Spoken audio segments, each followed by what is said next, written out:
بابای محمد صبور او چرا جانت را در عذاب میمانی؟ برقا خاموش نمیکنن.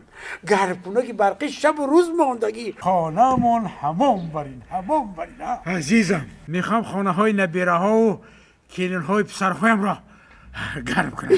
خدایا این موسویت عقلش را در پیریش خورده است. گوش کن. او ماکو در دیه آنها در شهر. چخیل تو از اینجا ایستاده خانه آنها رو گرم میکنی. اگر ما همه هیزم و کمورن انگشتگم را برای گرم کردن خانه‌مون استفاده بریم، آنگاه برق را ما صرفه کرده خانه های نبیره ها و کلین و پسرمون را با برق تامین میکنیم، یعنی گرم میکنیم. فهمیدی؟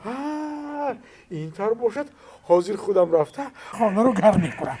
نه بهترش از هیزم های پارساله از ترخانه میگیرم. بله گرم میکنیم.